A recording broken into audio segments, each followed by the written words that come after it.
But so tonight, what we're going to do is see something here. Screen. So tonight we're going to do the Chapter 4 handouts 1 and 2. We shouldn't have a problem finishing those, but we'll see where we end up. But it's about the accounting cycle. And it's sort of like this. Well, let me come back down here. You remember we started out Chapter 1 with financial statements. And the financial statements is sort of like the end of the accounting cycle. And then we have the journal entries. And those are like the beginning of the accounting cycle. And then there's these two in between that we haven't had yet. So these are the two new ones. General ledger and trial balance. We'll see what these are in a minute.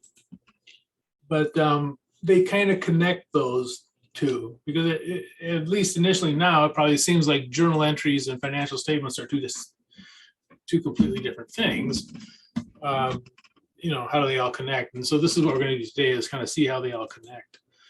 So the Chapter 4 handouts, we're going to start with part 1. And we're going to kind of see how the cycle goes. This is actually, I think, the easiest of the chapters so far anyways, because it's sort of, I don't know, it's sort of like baking a cake or something. They tell you do this, you go do that. And, you know. So anyway, so let's go ahead and pull them up, the handouts. That is not the right handout. In the wrong class.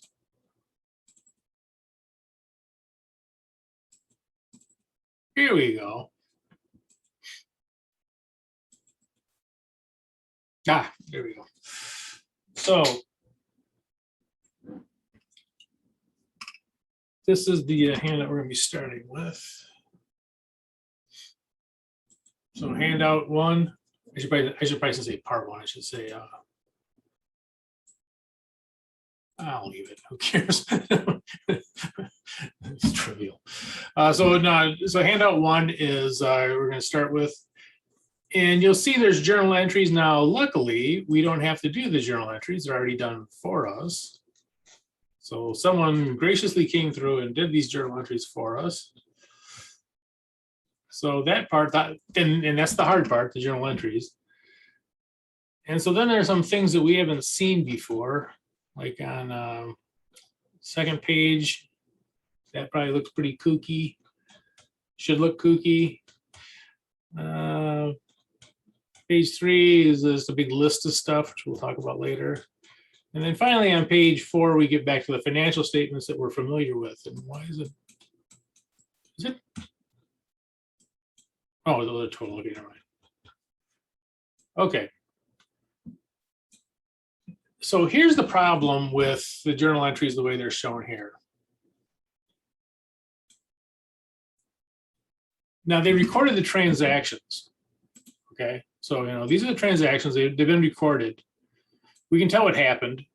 For instance, this first one, looks like they sold stock to somebody for $24,000. Now, looking at all these transactions, it's very difficult to know how much you have in your cash account. You know, because you have some cash here, right? And you have some cash here, and so you know. As you go down here, you're going to have cash in different spots. You have cash debits and credits and all kinds of stuff. So just looking at this, it's very difficult to see how much cash you have. You know what the transactions were, but you don't know what, you know, was in the cash account. So that's the problem with journal entries. The nice thing about journal entries, they're fast. Instead of writing a whole paragraph or two, you take 2 accounts, you put them either debits or credits, and it tells the whole story. So how do we solve that problem of knowing the total cash available? Oh, so that is what we're going to do next. We're going to do what they call posting to the general ledger. So this first page here we have the accounts, and over here we have all the accounts are listed, and they have two different sides. Now, the right-hand side is going to be a debit, and the left-hand side is going to be a credit. So this will be the debit side here for cash. So, and same thing here. So, for instance, let's take this first one. Cash is a debit for 24,000. What we're going to do is this. Let me try to color coordinate these. So this first one, I'm going to take cash. Okay, cash is a debit of 24,000. So we're going to put in the debit side here. Whatever it is in the journal entry, that's what we do. As we put it in over here on this. So really, debit just means on the left-hand side, and credit means on the right. So cash is going to get a debit for 24,000. Common stock, way down here.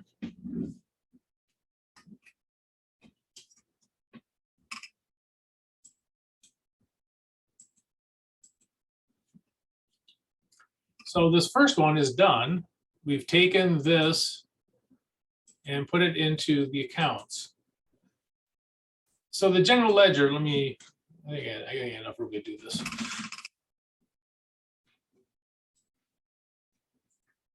These are the accounts are posted into from the journal entries.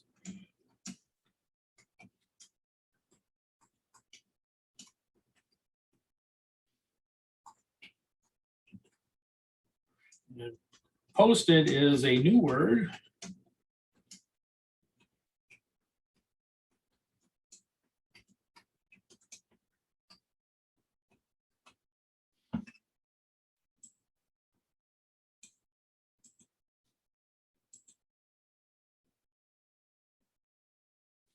So we're going to take them from here. So this first one, we would say that this first journal entry is now posted in the general ledger.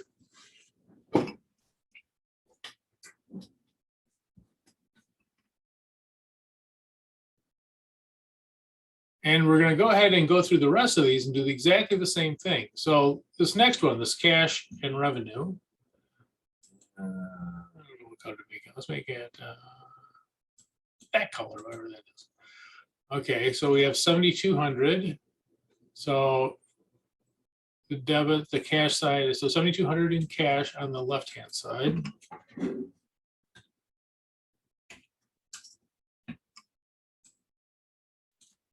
So we're kind of grouping all those together. They go together. So 7,200 credit for the revenue.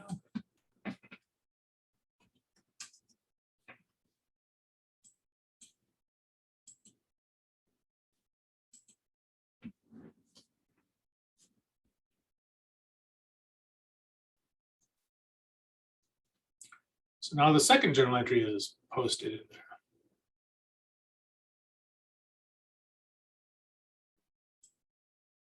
This third one here.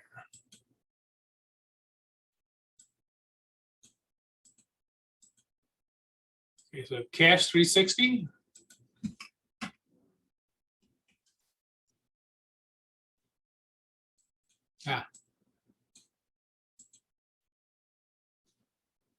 Under revenue 360.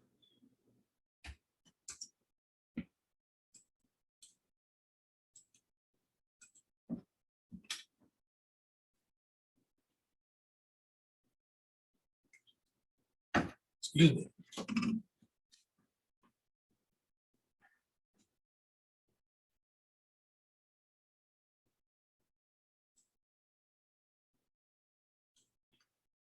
Okay, utilities expense. Let's make that color green. All right. So utilities expense, 576. So it'll be the debit, the left-hand side.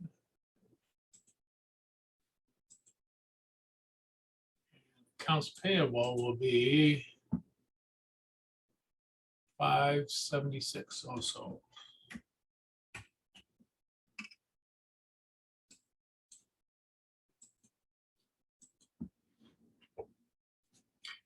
So I hope you kind of seeing how this is going on. So what we're going to do is end up with a all the cash stuff together, all the equipment stuff, all the, we'll be able to figure out how much we have in each account when we're done here. Okay.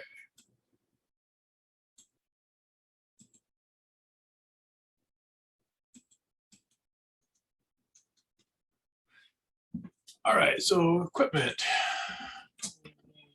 8,800.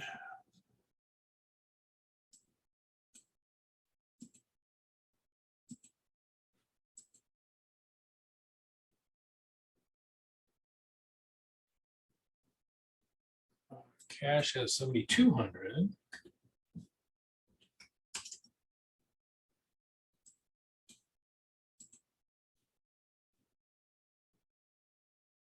Accounts payable is 21,600.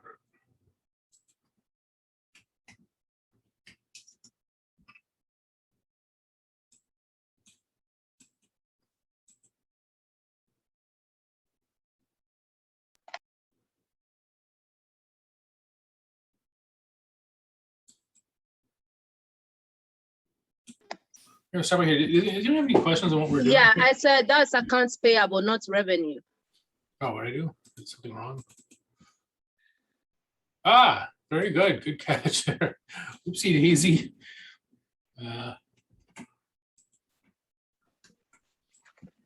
Thank you. Make sure if you're following me and doing my bad things on your own, move that to accounts payable.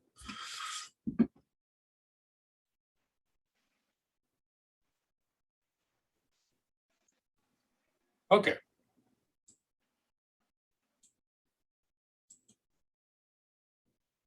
What color should we make this? Let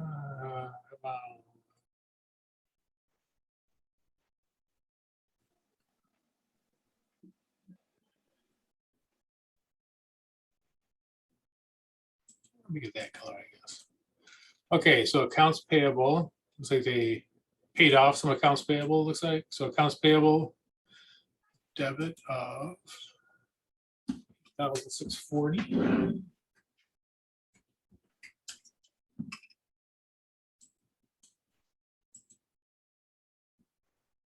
They paid it with cash.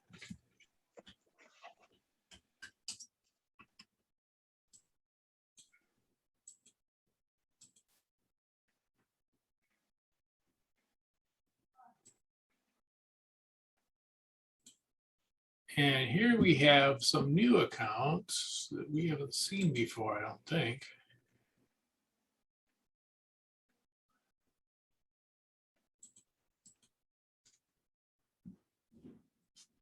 Depreciation expense.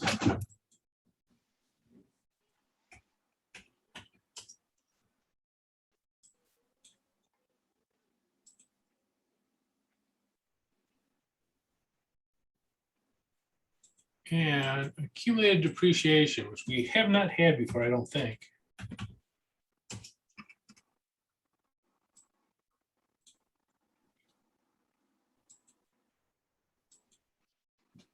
And I'm going to zoom in on this for just a second.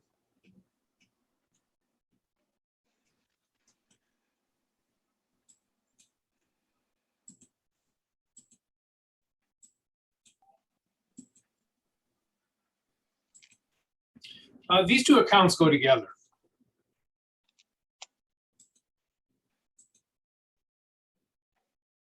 So these two accounts are actually together. The equipment account you see has a debit balance of 28,800, which is an asset. You'd expect it to have a debit balance. But this accumulated depreciation, you'll notice that this is on the credit side. So this actually reduces the equipment account. Did we talk about this before? I don't think we did we? No. Okay. So what is this accumulated depreciation? This is what's called a contra account.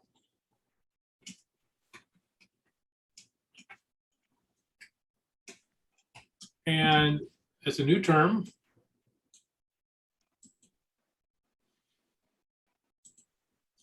It is called a contra because it goes against the other account. So what we're going to say is, look, this equipment really isn't worth 28,800. We get to depreciate 2,880 out of it. So we have to decrease its value by that much. So these two accounts actually go together, but a contra account will go against another account. So this is a contra account to the equipment account.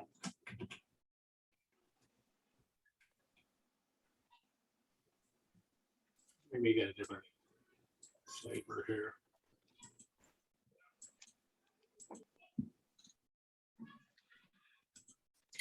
So it kind of goes against the equipment account. It reduces the equipment account.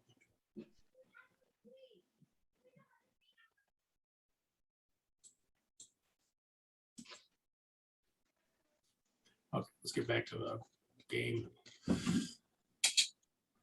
And we'll see what we do with this later. So do we go back to deduct the 2,880 from the 28,800? That's an excellent question. You don't do it in the journal entries, you're going to do it on the financial statements. So you're actually going to keep the two accounts. By the way, what you're thinking about is not a bad idea. There's a reason why we don't do it that way, but intuitively that makes sense. Like, okay, if this equipment is worth less, let's just write down the equipment. That makes absolute sense. But there's a reason why we don't do it that way, which we'll talk about in chapter 3. But we're going to actually keep both of the accounts, and we're going to put them on the financial statements on the balance sheet for this one. But yeah, we're going to keep both of them for now anyways. Thank you. Yeah. Okay, let's see, supplies and cash.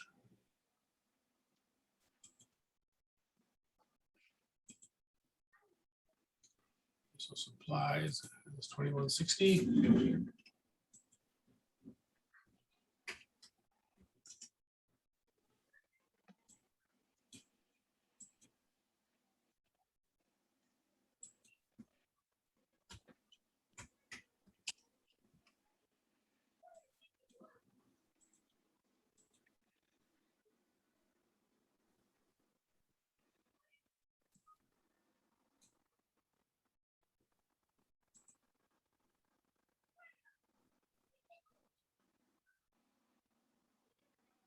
You have supplies and supplies expense. Yeah, and well, I'll talk about those in a second here too. Yeah, we'll use that. Yeah, so supplies expense, we have 1,012.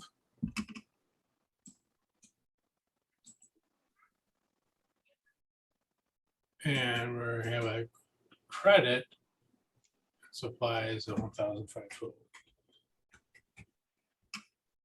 Okay, so say, well, that's odd. Why do we have that?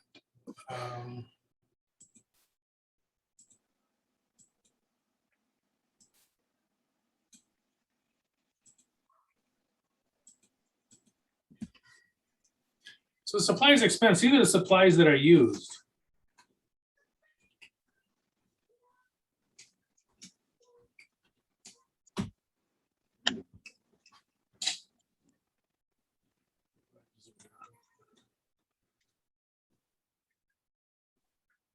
So as we use the supplies, we expense them. So these are used, they're gone. So for instance, if this was envelopes or brochures or whatever this was, these are ones that are used. So there still are some supplies here. Any supplies down here that are still left are supplies not used, right? We still have them. Let me see here.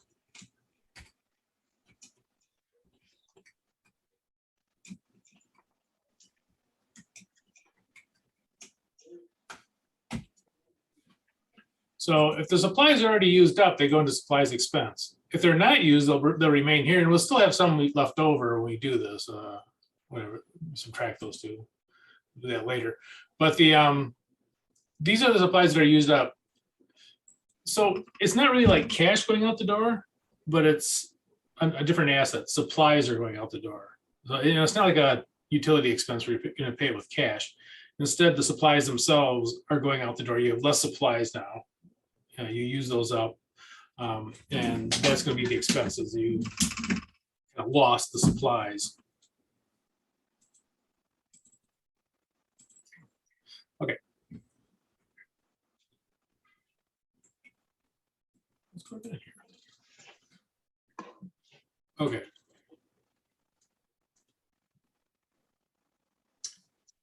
Wages expense.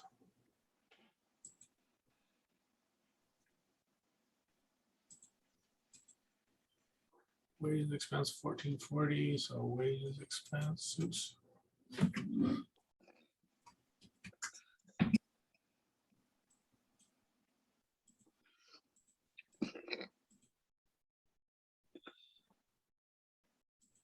Cash 1440.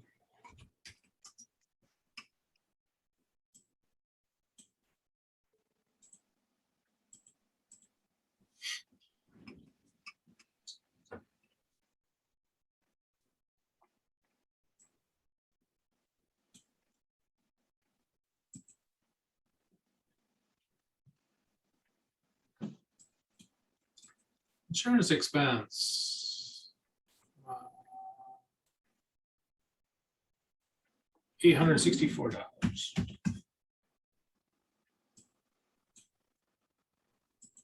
I mean, you kind of see going through this. Well, it's a little quirky because you haven't seen this before. It's not terribly difficult. I mean, it's just you kind of just taking whatever they give you and putting on the left or right. So cash 864.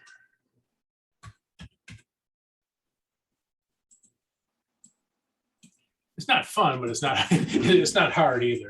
It's not as difficult as making the journal entries. I'll put it that way.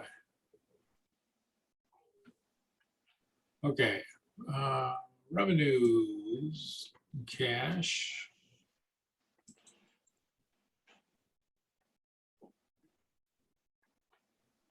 The hardest part is figuring out the colors. That's the hard part. The rest of this is easy. Okay, so cash, 28.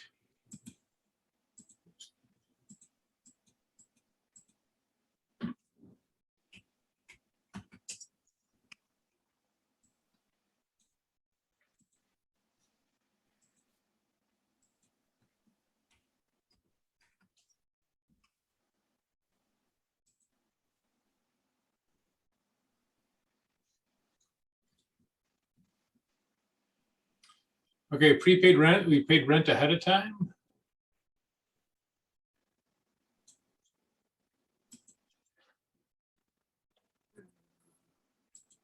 Okay, so prepaid rent.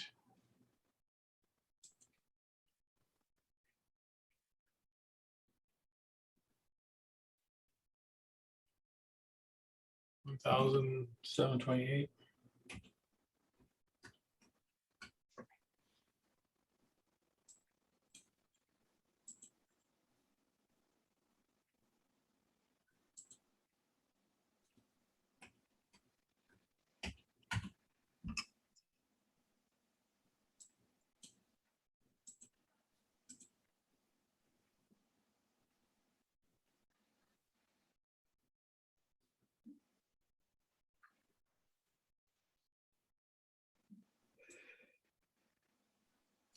Unearned revenue. This is that wacky one that's it's actually not a revenue at all.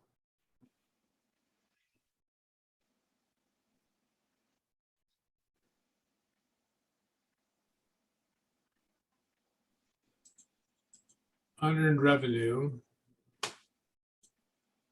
is 144.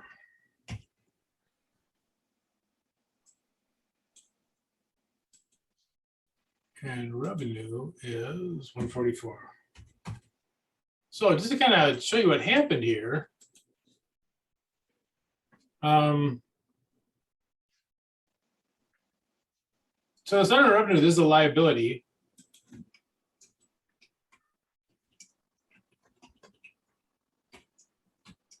Because someone gave us money ahead of time and we haven't done anything, so I did this wrong. Hold on a second.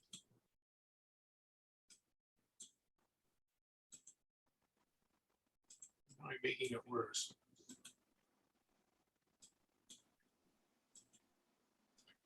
All right, so this 144 over here means that we must have earned it. So this is us saying, okay, they paid us ahead of time, but we did 144 of the work. So now we're going to count that as regular revenue. We've earned that much. Now, there's still some more to earn down here, but we did 144 of it. Okay, last, not least, is that one. I don't know.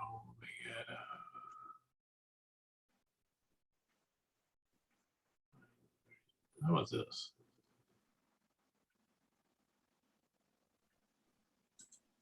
Okay, so rent expense.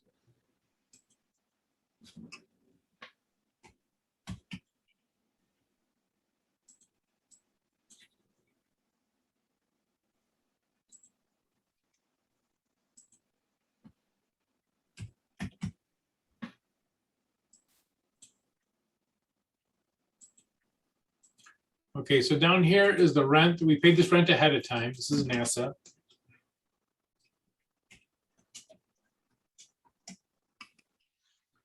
And this is the rent that was used.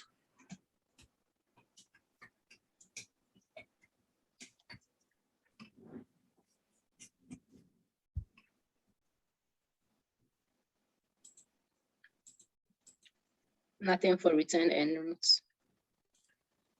No, nothing. And this is set up to be the first year of operations, or first month, whatever it is. So anyway, this is the initial thing where they start the business up with 24,000 of cash. And then it goes on from there. So if there weren't any previous years, you won't have anything to retain. Okay, so we have all of the accounts, I think, are done.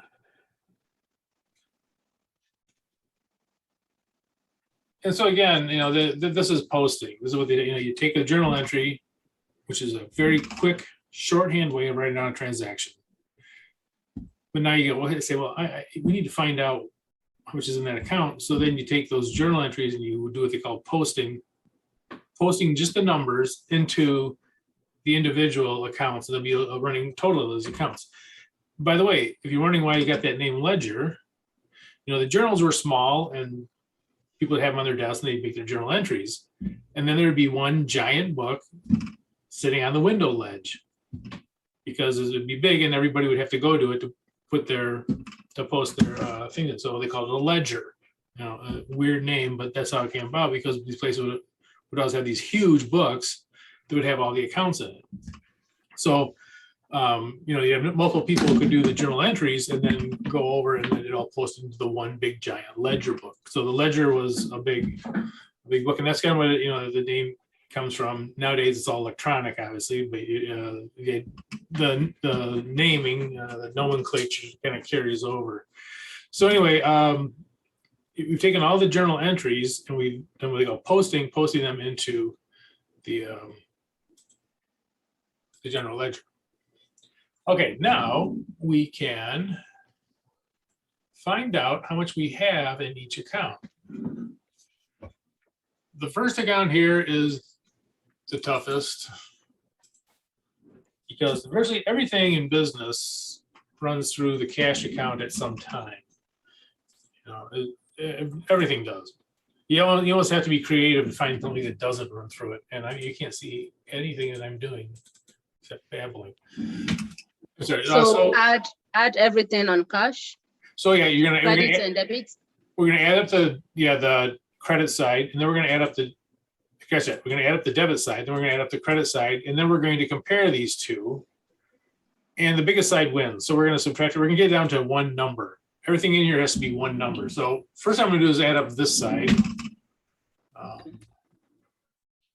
me get my handy calculator cam. I got 34,440. 34,440.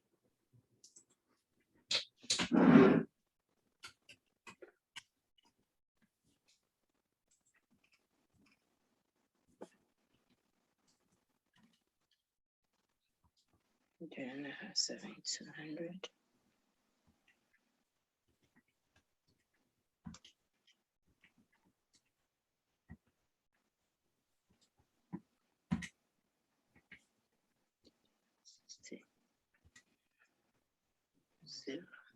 $22,032.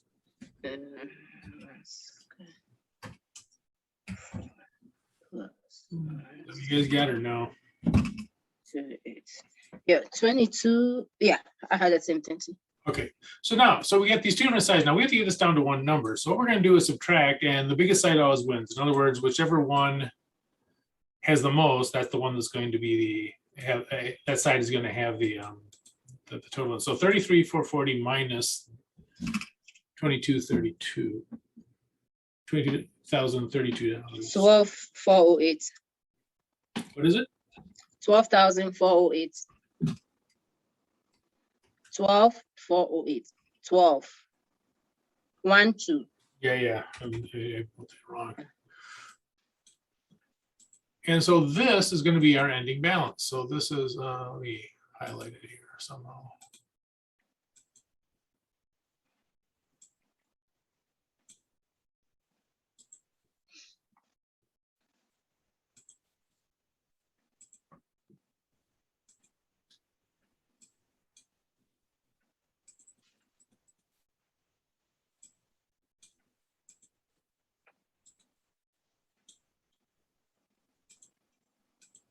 Okay, so this is our ending balance for the cash account. So again, looking at this up here, hard to tell what your cash is. Down here, you say, okay, it's that. Now, some of these accounts aren't going to have as much in there.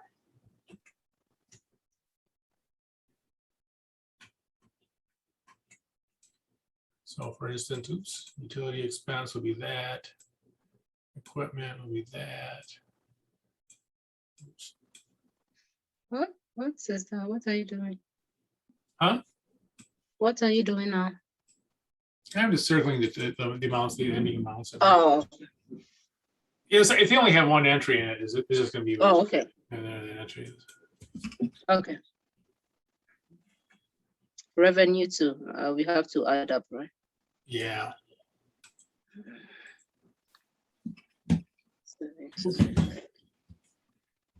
Plus 2,880 plus 144. 10,224. So be ending balance in that.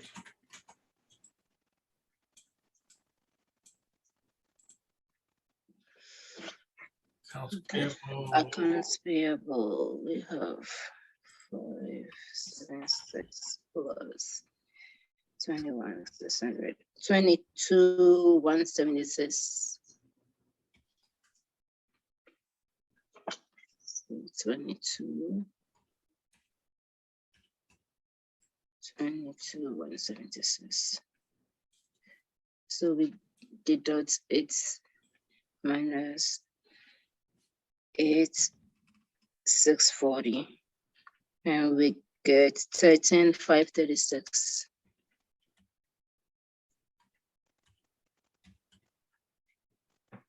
That's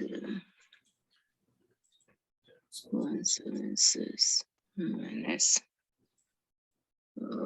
8,640, which is 13,536.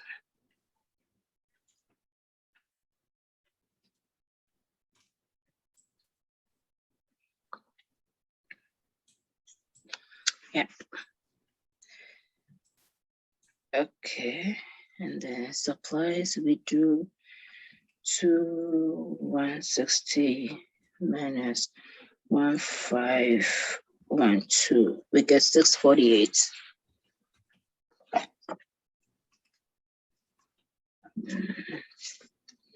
648. 2,160 minus 1,512. Okay, over here. So this one, the credit side is bigger, so it's going to be in the minus, the negative, right? No, actually, that's a puzzle. That's a liability. So that'll be a plus. It means we owe is 216 still. Oh, okay, so it's going to be less in credits. Yeah, so this would be. So we still owe 216 worth of services. We did 144 of the work. We still have to do the other 216 of it, apparently. Just kind of. This is 360 minus 144. Okay, this is the same. This is the same. And then we go to what? Prepaid rent. Prepaid rent of the 1728 minus 432. So this will be 1296. 1296. Thank you. Yeah. Wait, I need another one of these. 1296. And so notice that on this thing, we got all just, these are all down to one number. Oops.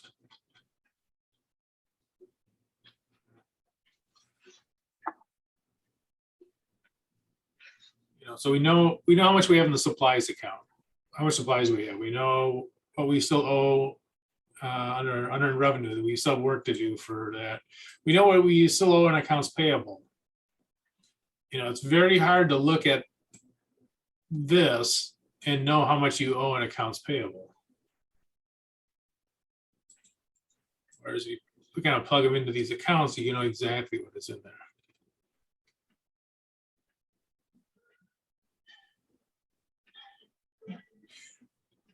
Down a little bit.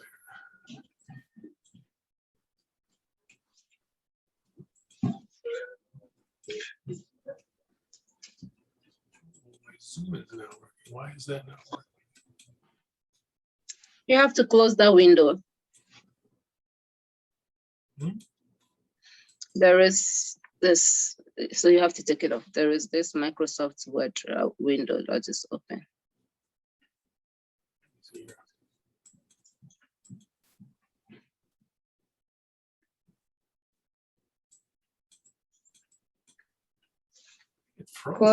Close. No, it's not frozen. There is a window that is open. Close it first.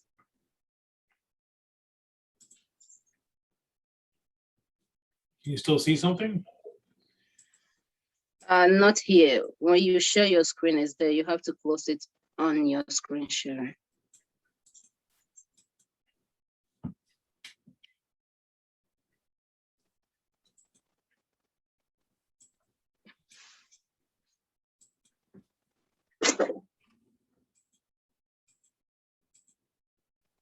Okay, it did. Apparently, I selected something that was in the background. Yeah. Hey, it's back. Hey guys, how you doing?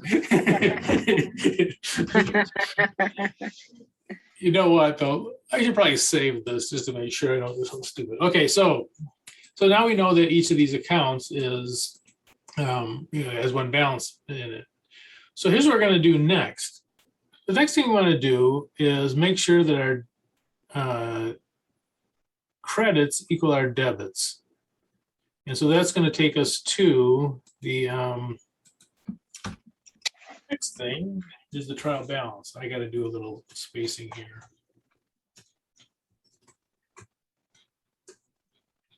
Okay. Went the wrong way. Okay, so what we're going to do for each one of these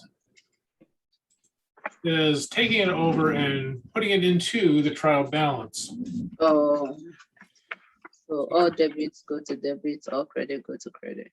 Exactly. Now we're only going to take the one number though for each of them. So for cash, we have debit. For cash, we have 12,408 for cash, and it's debit. Yep. Yeah. So we're going to take this. So for each one of these, only the one number though. Yeah. Supplies. And we have utility suspense, which is also, which was the, what do you have? What do you get? This is 48. Oh, supplies. This 48 supply. Prepaid rent. That is 1, 2. Accumulated depreciation. Yeah, now be careful. The cumulative depreciation is going to be on the credit side, so we're going to add it in with all the credits. So this will be, even though it goes along with the equipment, it'll be on the credit side that we add up here.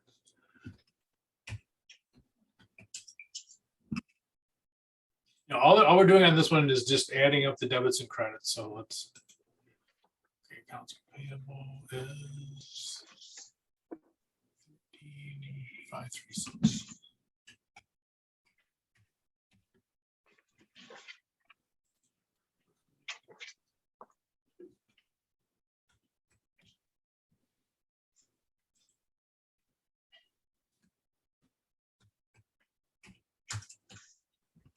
And retained earnings, because it's our first year, we don't have anything. There's no income from last year to retain, so it'll just be 0.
Okay, one thing I like to do before I do anything is count them up, just to make sure I have everything in here.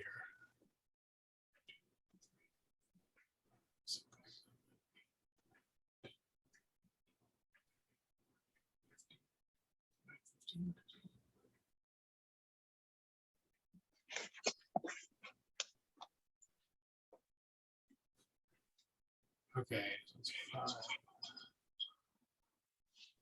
I'm missing something, aren't I? Common stock. Oh, we have it. Unearned revenue, accounts payable, utilities, depreciation expense, and accumulated depreciation.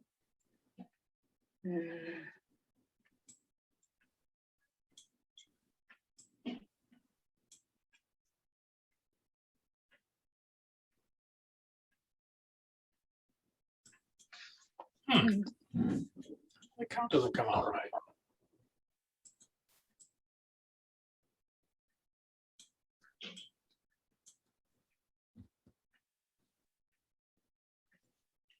Two, three, four, 5, 6. 1, 2, 3. Oh, I know what it is. What's that?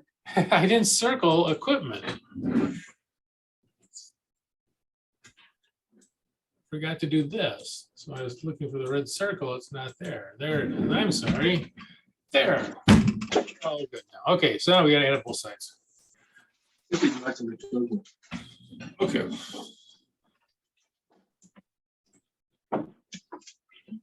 Anna, o entramos me tunggu. Now you say some. Mary.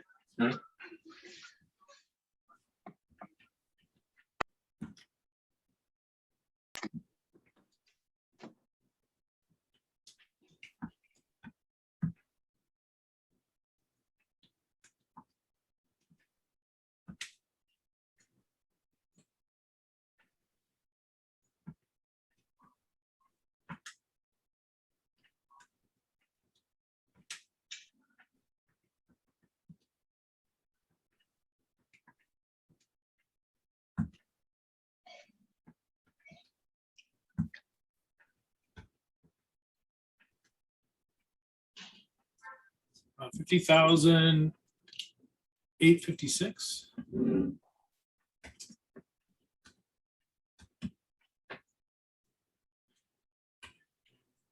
You want to check that. We'll do the other side and see what it comes out to.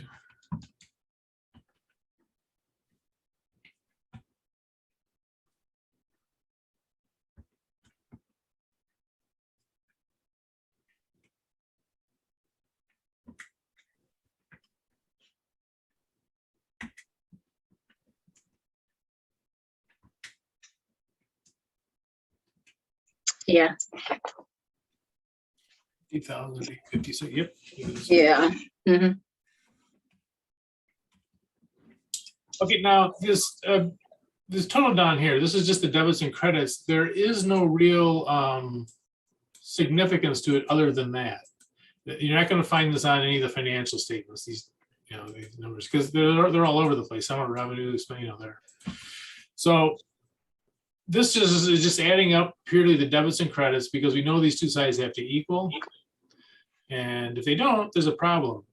And one of the things about the trial balance is if it doesn't balance, your financial statements will never balance. So one of the reasons why we do this is to make sure that the financial statements will balance.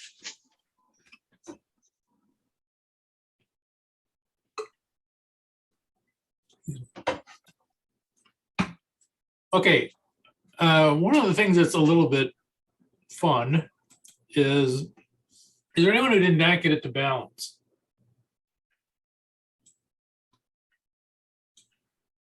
Because there are some ways to kind of figure out if you don't balance, there's some ways to figure out why.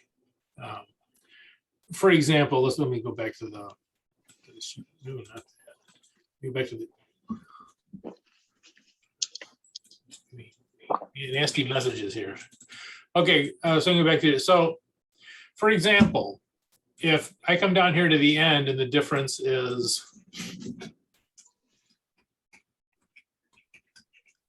say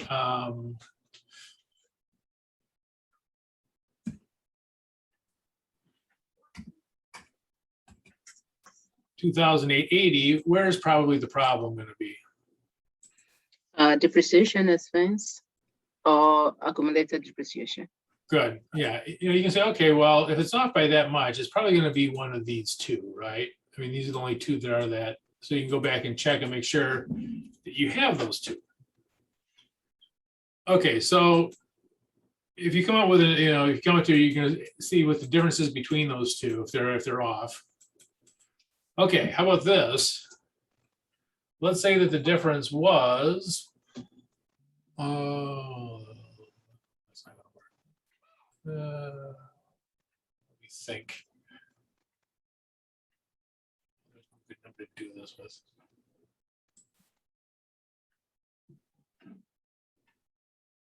I know. Okay, so let's say that it's off by, let's say the difference is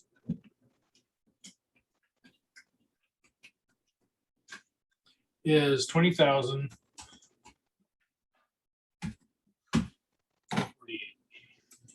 20,448.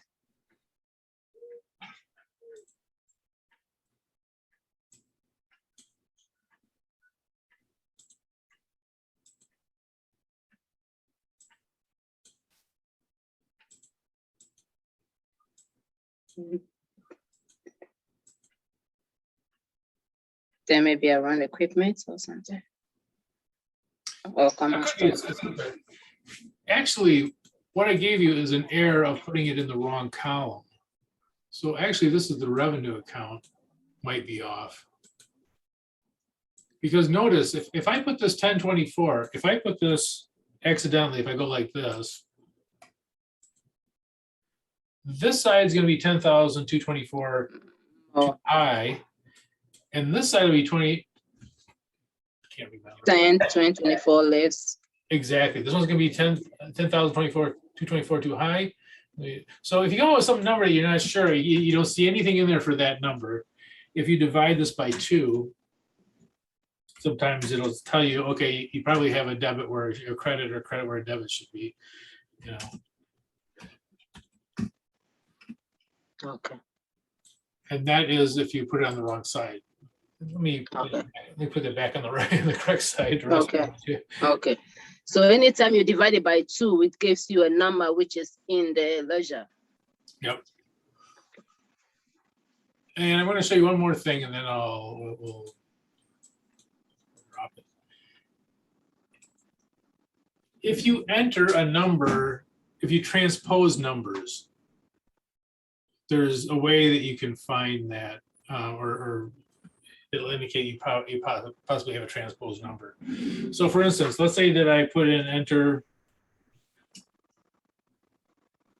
126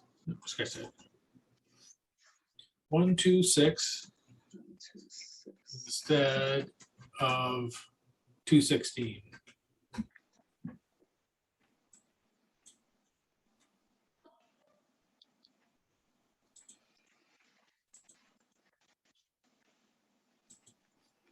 Okay, so I enter 126. So let's take this one under revenue. Let's say I put in 126.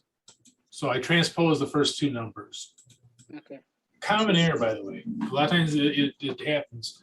And if you're wondering how often it happens, people typing in numbers, it's about 1 in 100. It's a good rule of thumb.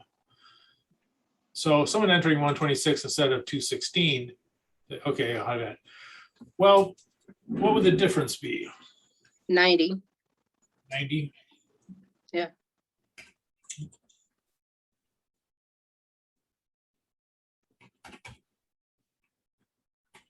Different. No, that's not right. Hold on. The difference is 90. Mhm. Now, if you can divide by 9, and it comes out to a whole number, Okay. Divide by 9. Making 10. yep, it's probably a transposition error. Usually, it could just be that it's happening up. So for instance, 90 divided by 9 is 10. 10 is a nice whole number.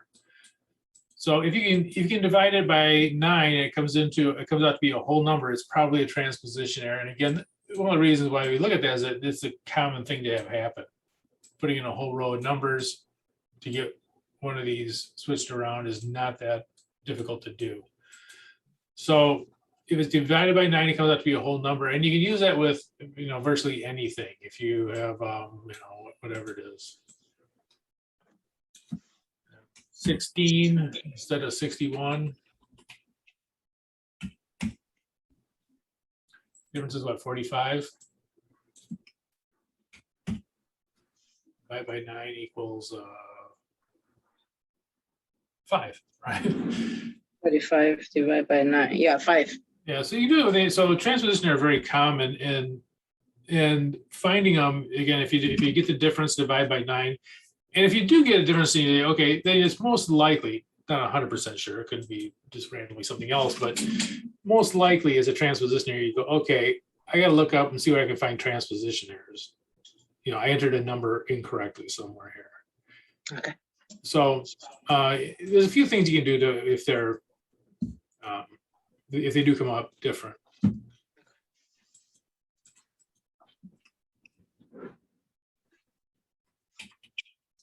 Okay, now we can make our from day 1 our financial statements. Got all our numbers. Our debits equal our credits. So the financial statement should balance. Oops, way the wrong way. This one.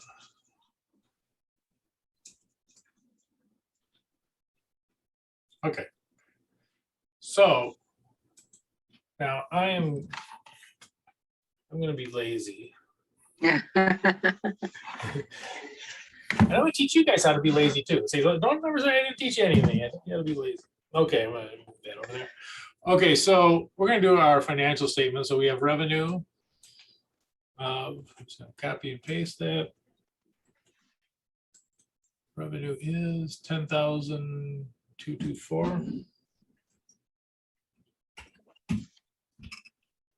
And now here comes the real lazy part. Okay, look, we got all these expenses.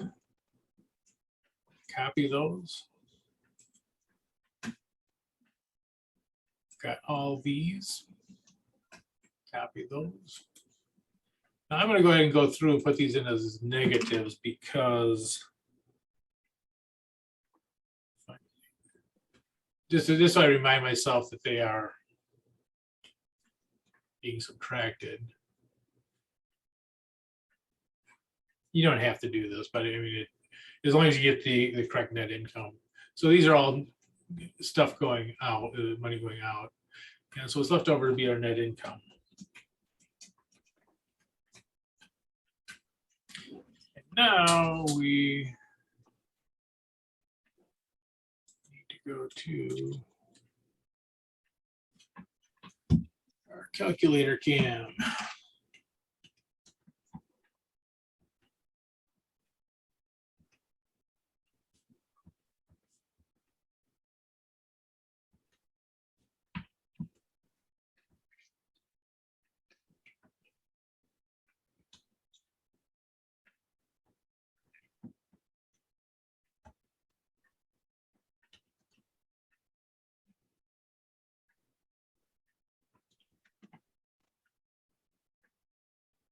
Uh, 2,520, I think.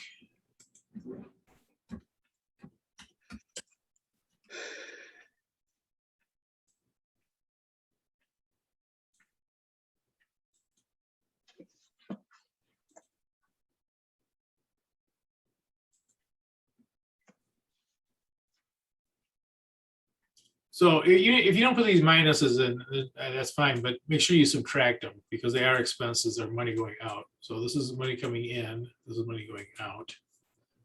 No, I said, is that wrong? This is money coming in, these are money going out. And this is what's left over.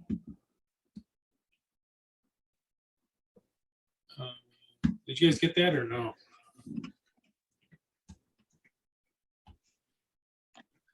Your silence indicates maybe that's not right. Let me check.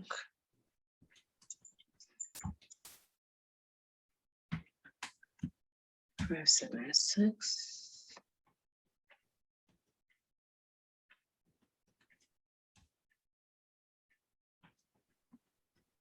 Yeah, that's right.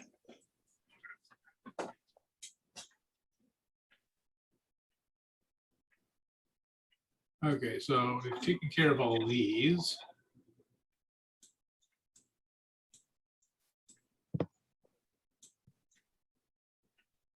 Yeah, 2,520. Oh, wait, don't do that, Mark.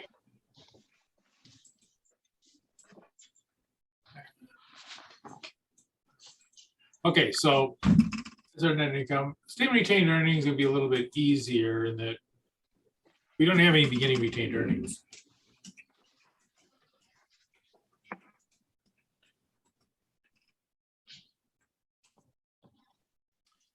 We do have this net income. Keeping with my being lazy program, I'm going to cut and paste that. Oops, up there. Ah, hey.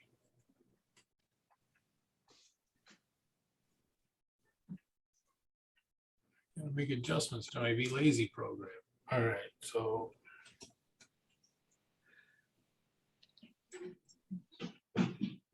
Be Lazy program is not going as I'd hoped. Okay, so this is the net income. Now we don't have any dividends either. No.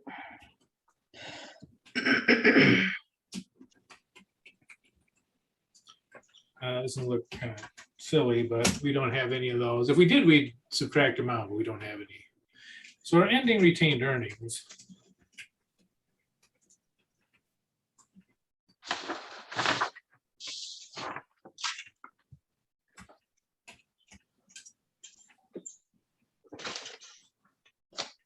Will be that.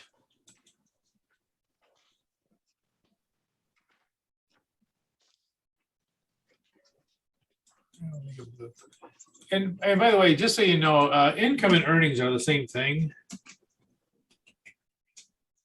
Why we use two different terms, I don't know, but they're the same thing. And the reason I say that is this retained earnings is sort of like saying retained income, and you can really see it here. They made 2,520, and they didn't pay out any of it, so they retained the whole thing, right? They retained all of the income or earnings of 2,520.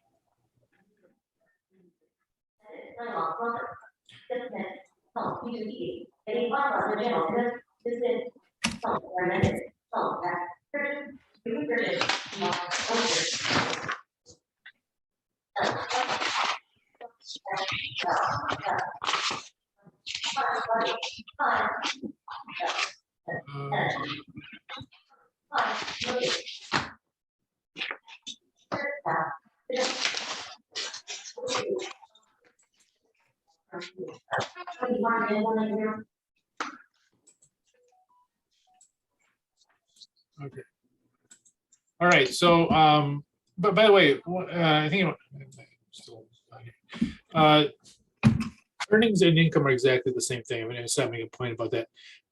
If you look at the financial statements of most companies, they call it earnings. So instead of net income, they call it earnings. And it's exactly the same thing as net income. So I know it's confusing, but that's just the way it is. So earnings and income are exactly the same thing. And when they say retained earnings, we're really talking about income that is being retained. I have seen companies call it retained income statement. You know, so just to kind of, you know, let you know how common that is. Okay, so let's go on to Assets. the assets. I have coverage.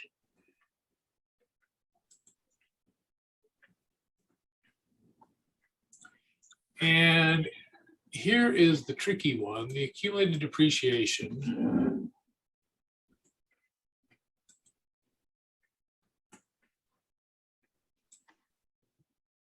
And you'll notice that this is a credit.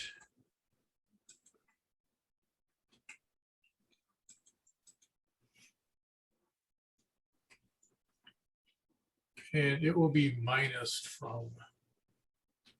So these two kind of go together, and they'll go together for, you know, their entire time on the company books.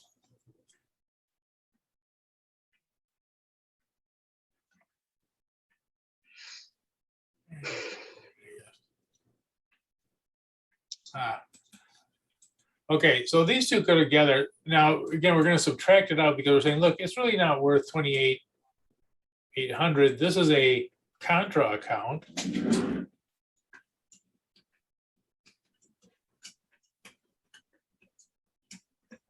So it goes against this equipment. So we subtract it from it. All right, so total assets are, what is this?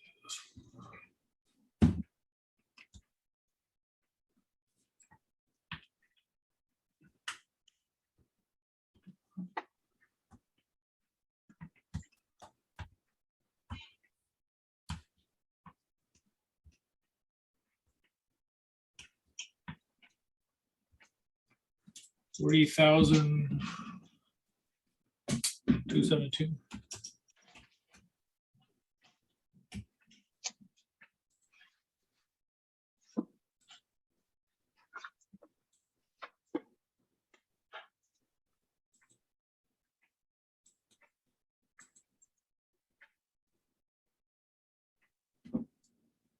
Okay. And let me do something here.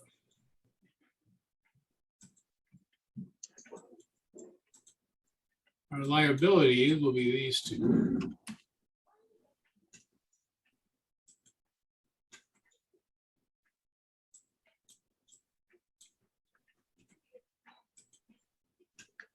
$42.70.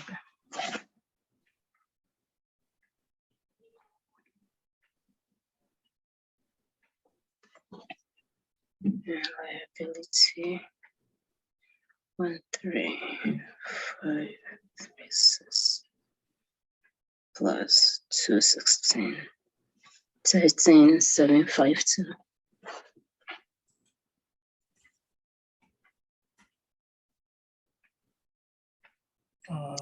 752. 752, 752, yeah. total liabilities.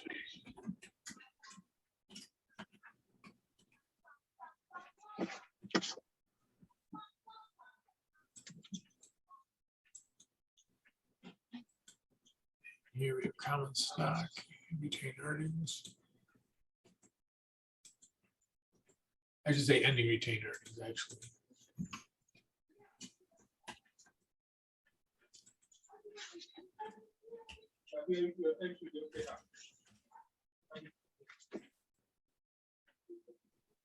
Actually, I'm going to copy this whole thing. That's what I should have done before.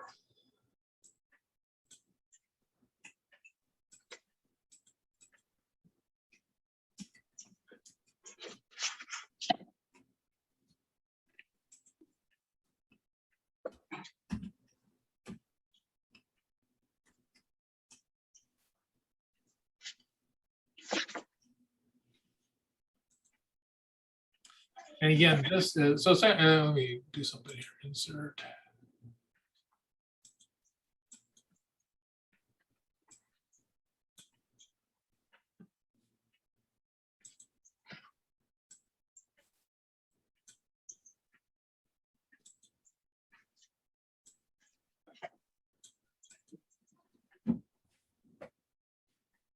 See those or not, but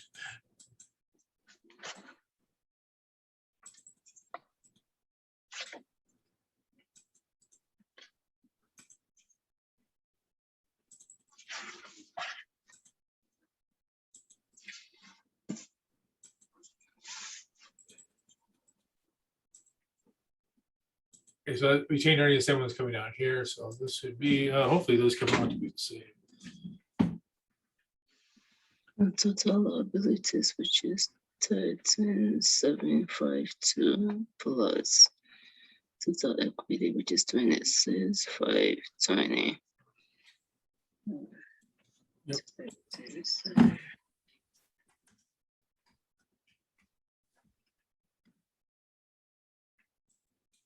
26,552 plus 26,520. 4272.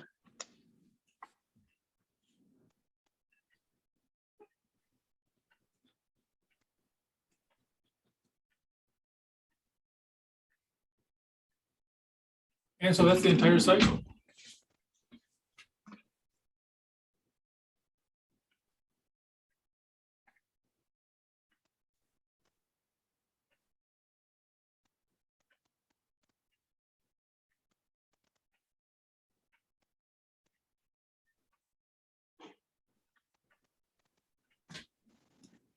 Question on that?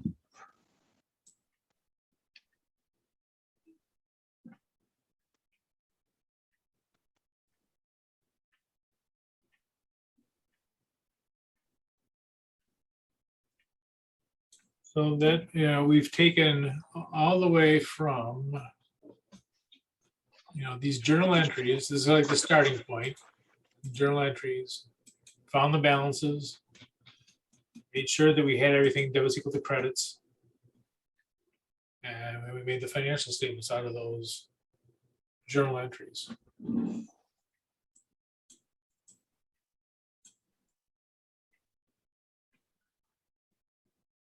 And this part of accounting has been around for 400 years. How many years? 400 plus. It's one of the nice things about teaching accounting. What's new in accounting? Nothing. It's 400 years old. Where you put things that kind of changes sometimes, but the actual, mechanics of accounting, it's exactly the same. They'll have different rules on what's an expense and all that kind of stuff, but the actual, again, putting it into financial statements is pretty much the same.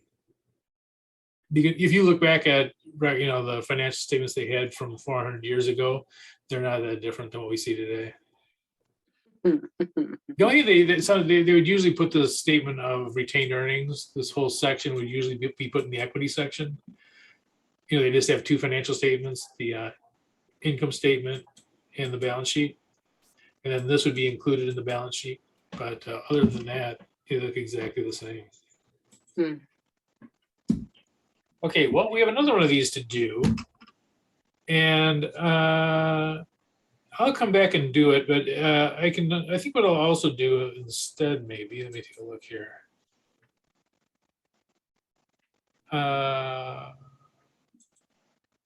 If you want to work on your own, I will post the check figures for it. Now you still have to fill it all in, obviously, and get those to get the numbers. But I can do it. So we'll go ahead and take a break. I'll come back in like 10 minutes and start working on it. But again, if you think, okay, I got it, that's fine. I'll just I'll post the check figures in the handouts page, and you can use those as guidance for the part 2. So part has parts 1 and 2. So we will have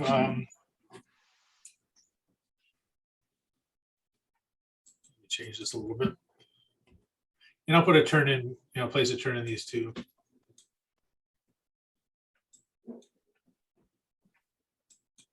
Should say private. Let me go back to this 1 and 2.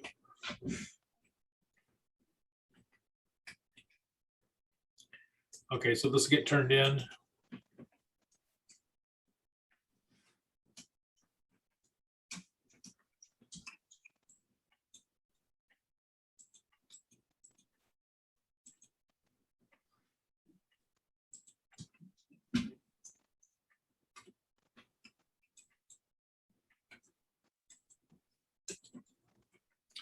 And I will put the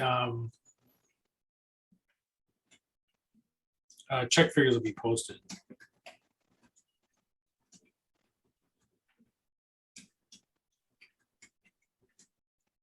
And class handouts.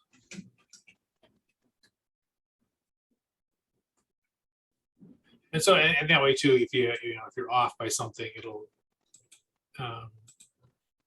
check it. If you go through and it doesn't balance, especially go to the trial balance. If you really can't get it to balance, go ahead and contact me, and I can usually figure them out. So the check figures though will be posted in the class handouts, and you still have to do it all. Don't I'm not saying you don't. These won't be turned in. It will be turned in. Handout 1 and handout 2. But if you feel like you got it, and again, the stuff we're doing in this chapter is kind of it's not as much thinking. You're just taking what they give you and kind of chunking it over. Okay, I'll be back in like 10 minutes. I'll start on the other one. If you think you have it, you can go ahead and work on your own, and I will put a spot to post it and with the check figures in. So I'll say be back at 7:25. And again, feel free to work this on your own if you'd like. You will not be hurting my feelings. Okay, 7:25 it is. Yep, I'll go back to 7:25. Okay.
Okay. Let's go ahead and problem 2.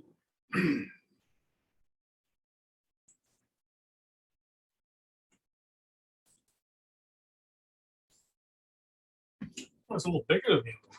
Not sure why. Okay, well, we're going to kind of do the same thing we did before.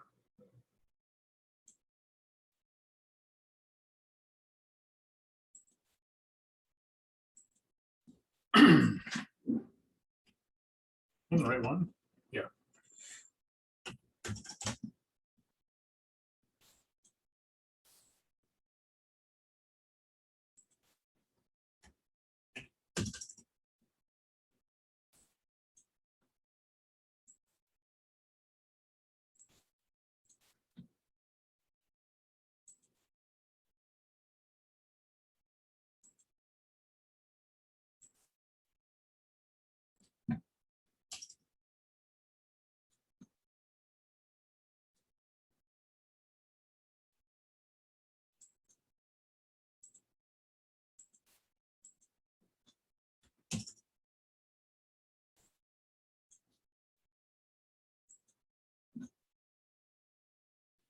So again, we're just kind of walking through here. I mean, it's you pay attention, but it's not.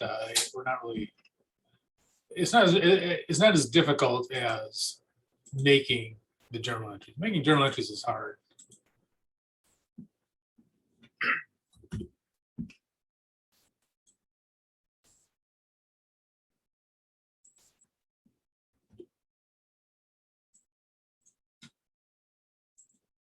But there's also a danger of,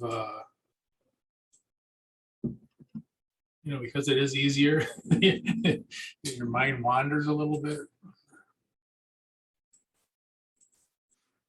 At least for me, when you reach my age, your mind's kind of sometimes decides that's enough of that.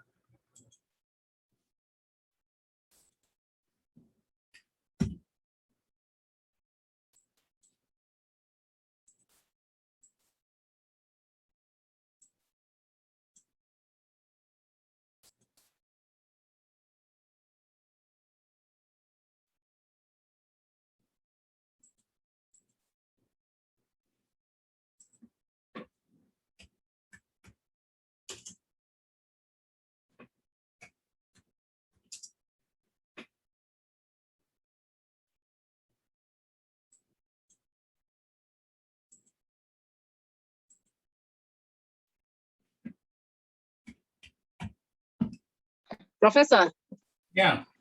you have to credit accounts payable, not revenue. For the 72. Yeah, thank you. I did that last time too, didn't I? Yeah, you did it the first time too. See, I'm consistent.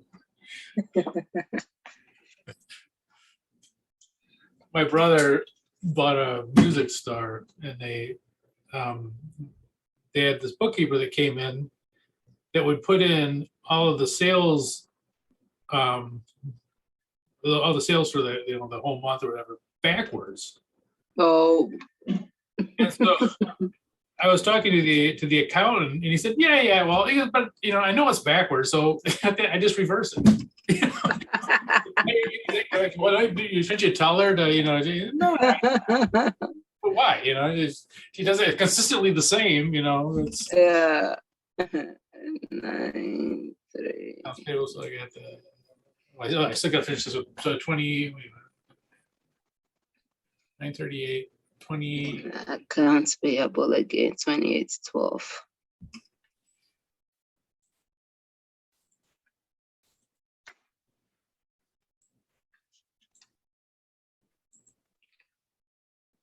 This time accounts payable is debit. 1125.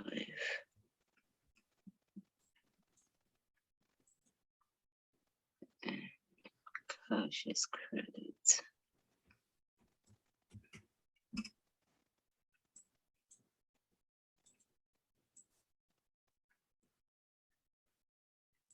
Depreciation expense.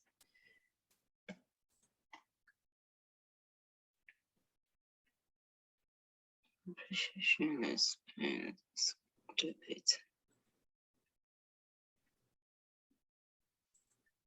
Accumulated depreciation is credit.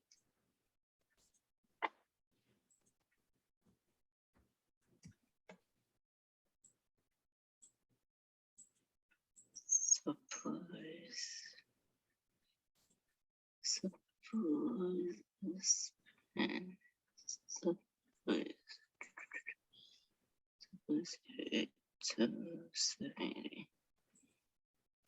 Cash. Versus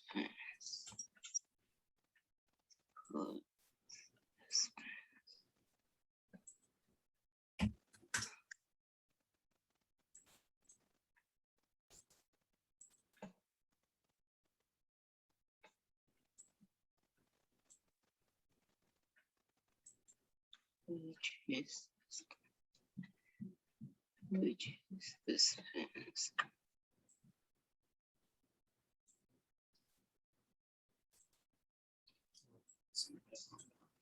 Cash.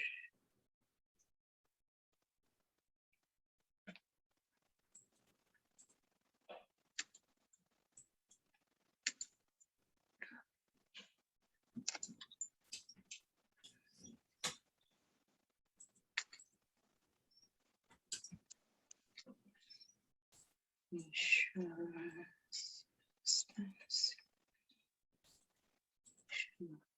Expense.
Okay,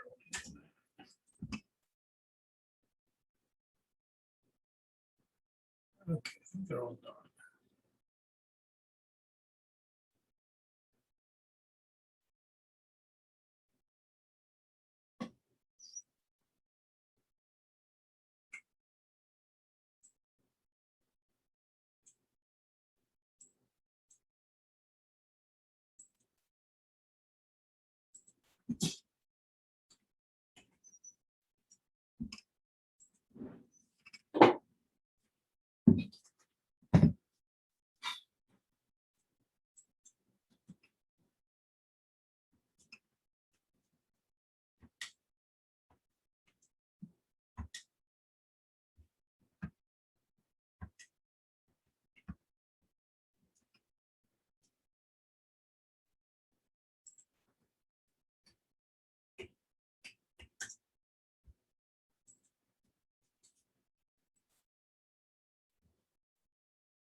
I'm gonna go squares this time.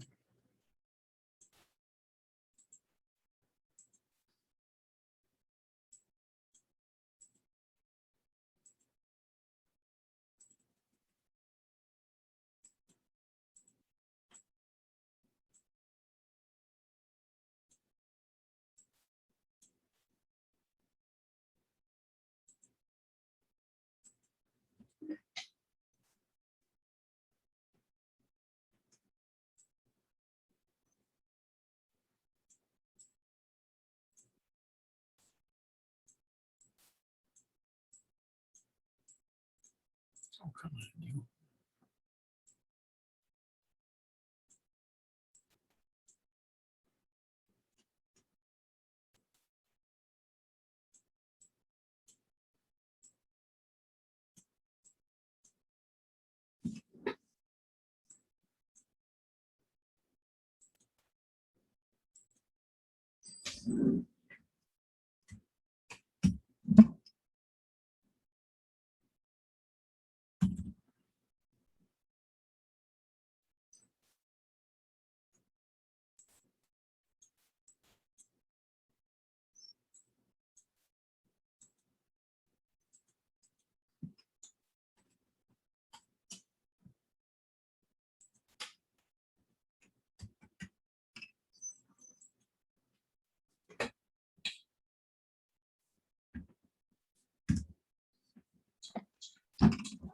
Two 884.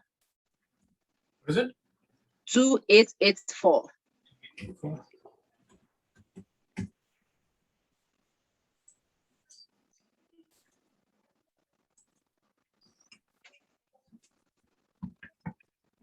Mm.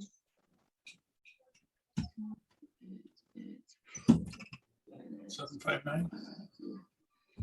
Yeah. And that's 1125. 1759. Yeah.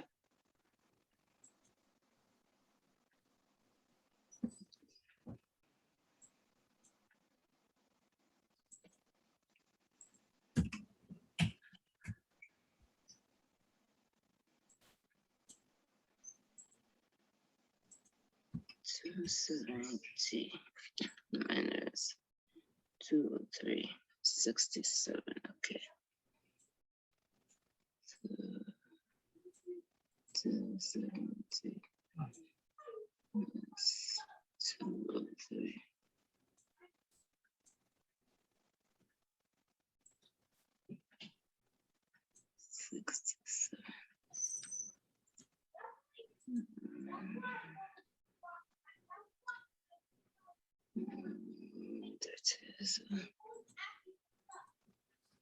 $173 minus 87, 68.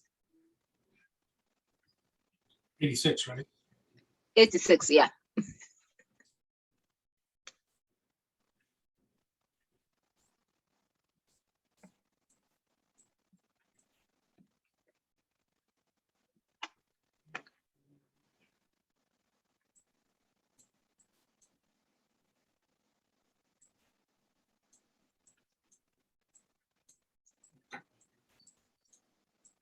It's a lot of work for a zero account.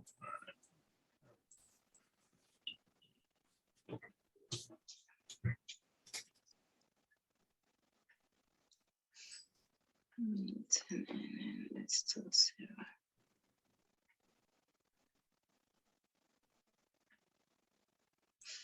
Yep.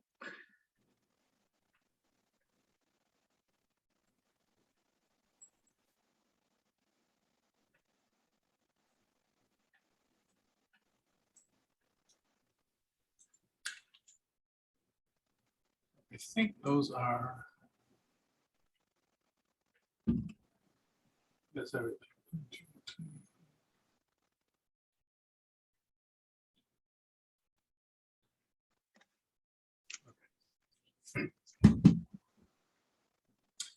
So now.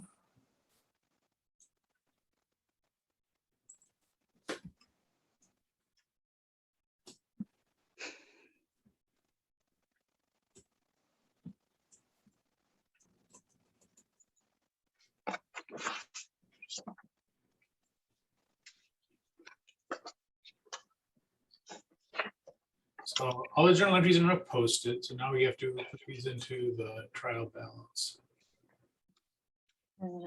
Cash is 1466 debit. Supplies is debit 203. Prepaid rent. Supplies. Okay, where's one? Supplies. Very bottom. Or second to the bottom. I should say. Supplies, I think, is 67. Oh, yeah. Yeah, no, I put it the wrong one. 372. And be careful with the accumulated depreciation because it's going to be on the other side. Credit.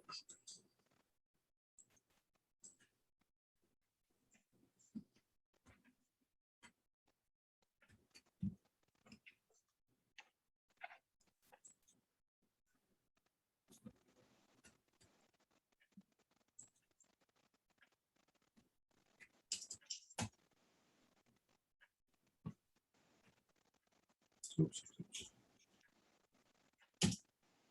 You don't need to put that retained earnings in, but I do just for fun.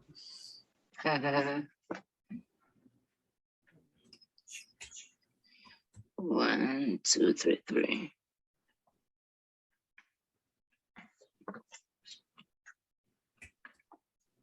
Tips. 92.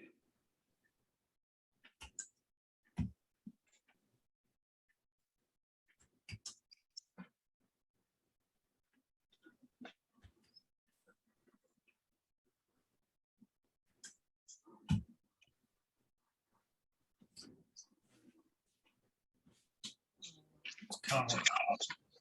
Let's calculate.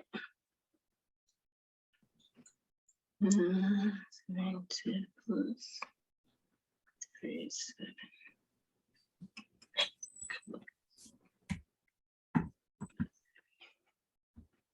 That's plus 108. 1025.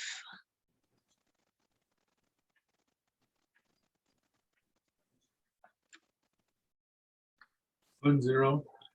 25.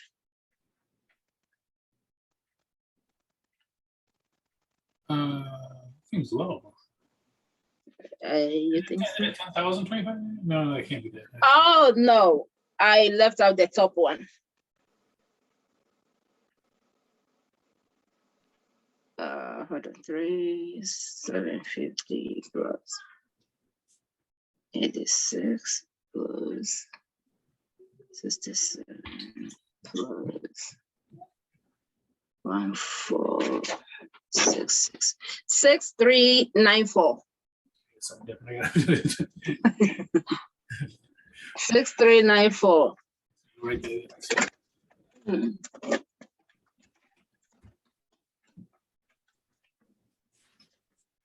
We'll do the other side. Okay, 375. Hmm.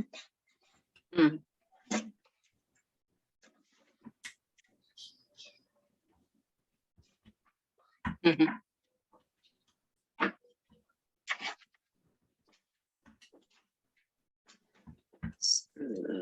Yep, that's it.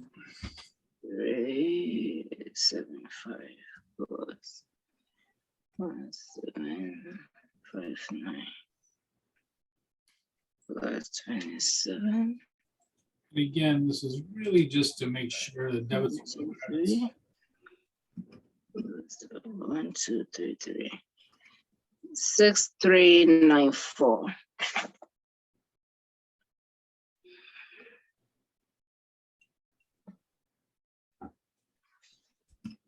Okay, so this is it. So these two sides balance. Again, these totals don't really mean anything. It's just that your debits equal your credits. I shouldn't say they don't mean anything. They don't relate to, well, like over here. 50,856. Well, the students say, well, look at my, look at it came out wrong. I only got 40,000. Well, that's because some of these are different things in there. So the total on the balance sheet will not be the total on the trial balance. Okay.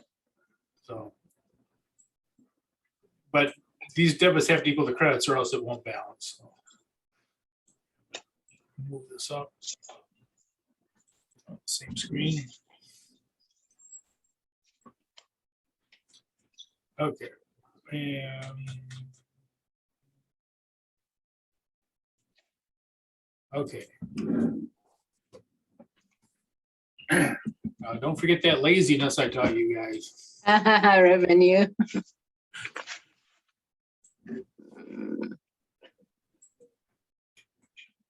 That's something you can use your whole life, by the way. All right.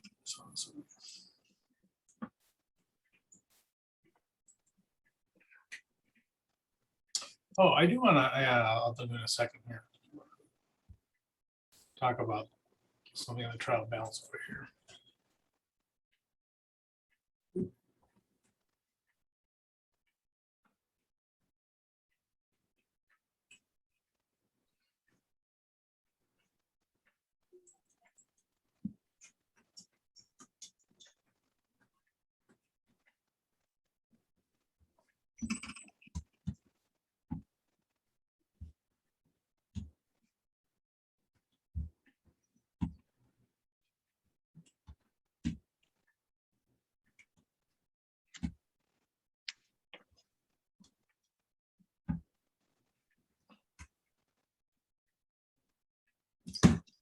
I think it's 208. You know, check that.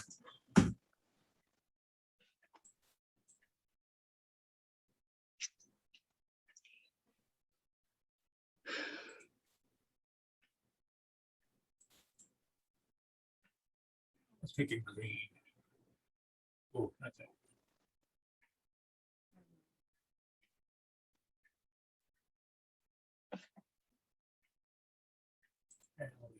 Okay. So the income period is that. And again, the same retained earnings in this case is really pretty easy because it's the first year. There isn't anything in beginning retained earnings.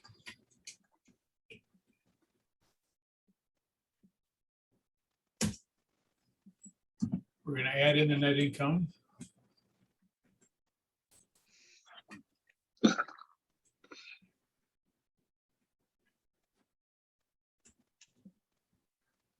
We don't have any dividends. If we did, we would put those in.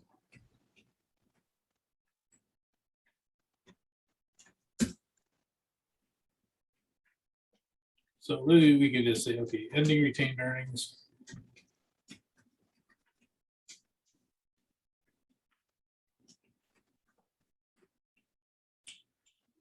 And it's gonna be your earnings. Yeah, it's just what we ever, whatever we had because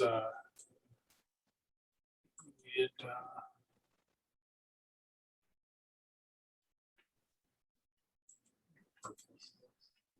we didn't pay anything out. So, you know, this net income is really the same thing as earnings.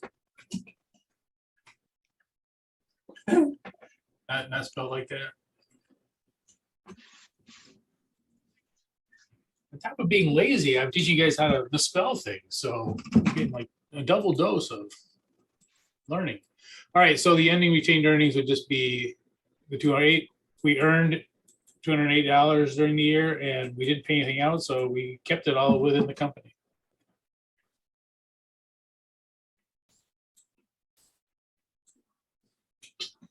Okay, assets.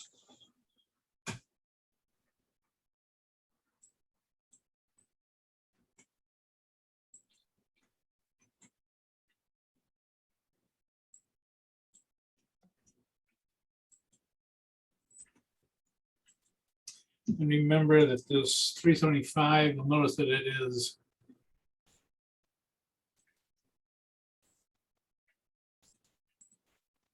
a credit, so it's going to go against that.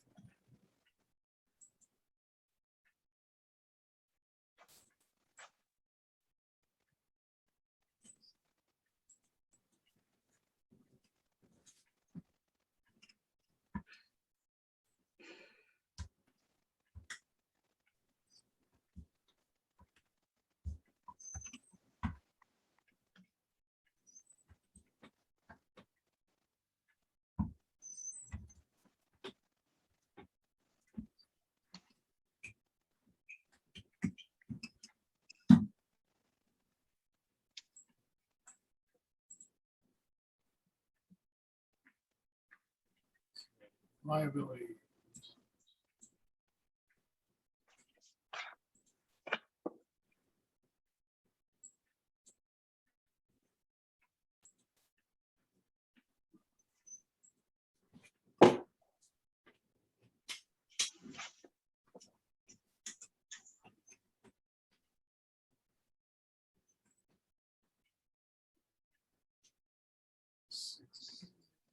E6.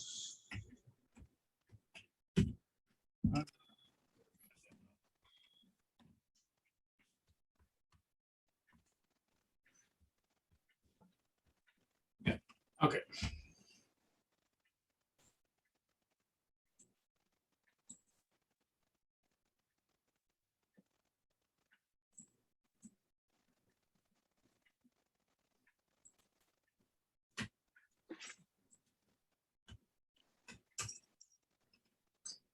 And this retained earnings,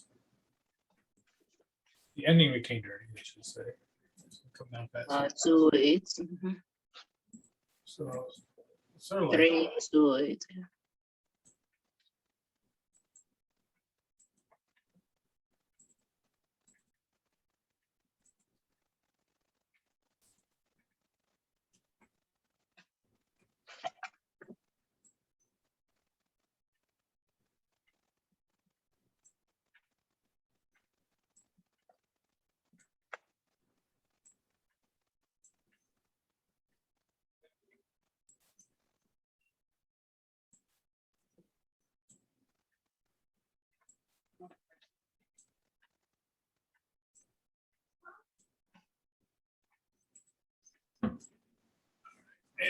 yeah, 3,008.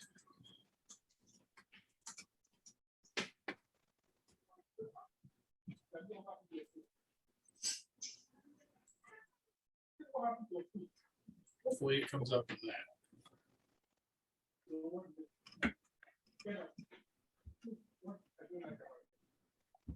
Hey, it does.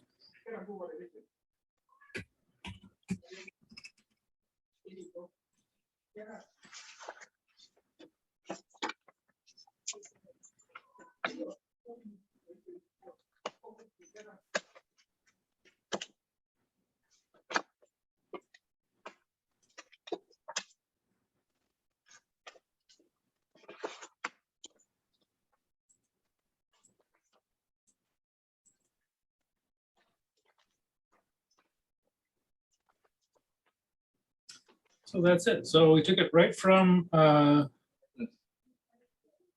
simplest thing, which are these, the journal entries, just grab 2 accounts and or 3 and the numbers. Making this, which is something somebody can use.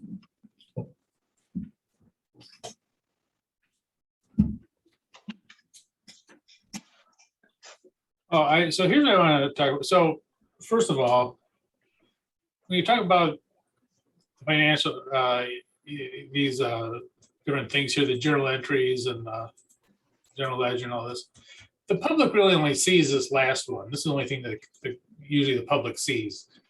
For instance, if you're looking at IBM's financial statements, you don't see all this other stuff. They don't put that in there. It'll just be whatever's left on it. Just down here, the income. I want to move up here though, really quick, and just talk about this for just a moment. You'll notice something a little bit strange about this trial balance, and this is usually the way you see it. All of the balance sheet stuff is at the top.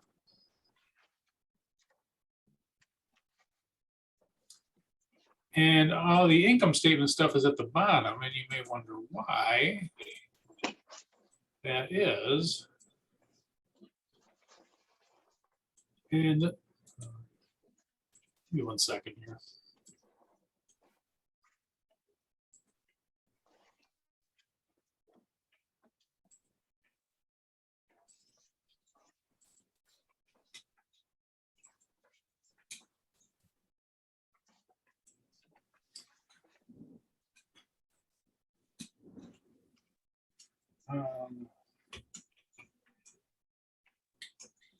Make this a little bit.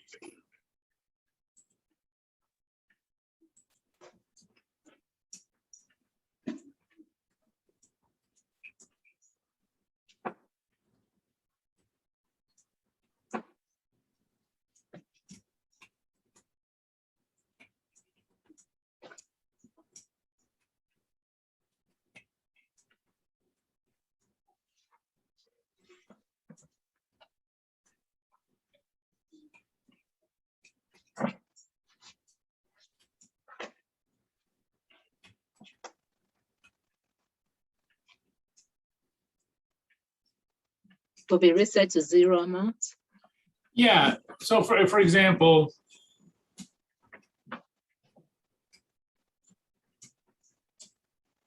at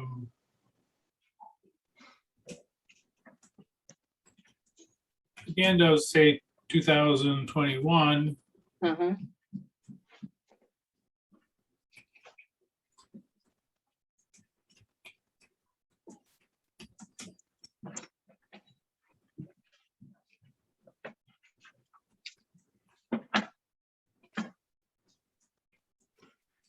zero. Expenses will be reset to 0. Why though? So that in 2022,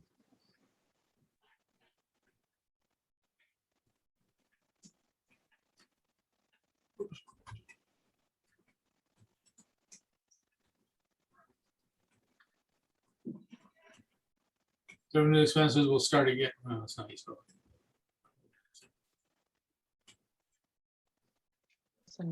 Period.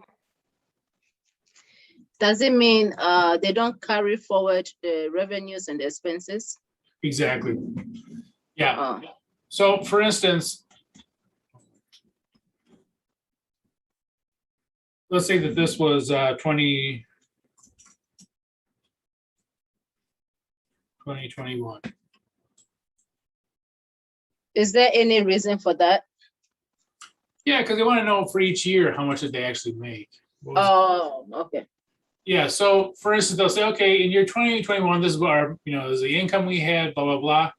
When they go into year 2022, they're gonna say, okay, erase all this, and then we'll start with revenues from 2022 and expenses from 2020. Now, notice that the stuff up here on the balance sheet doesn't go away. Just because we go into a new year doesn't mean all our cash disappears. We still have cash in the bank, we still have supplies and so on. This stuff all stays. If we have accounts payable, we still owe people money. So all the stuff from the balance sheet is still going to be there. It's only these revenues and expenses that we're going to have to Write off. Yeah. So the revenues and expenses for every year, you go through and you get all your revenues and expenses, and they'll tell you what your income was for the year. Were we profitable? How much did we make? All that kind of stuff. Going into the next year, you go, okay, we're going to reset it to 0 because now we're going to see what we're going to do in 2022. The new year. Okay. And it might be completely different than 2021. So every year you we'll reset them back to 0 and then start over again to see what the new year's. The technical accounting term for that is periodicity. It's when you make some fictitious period. In our case, it's a year, and say, okay, we're going to take this year and use that to account for the income.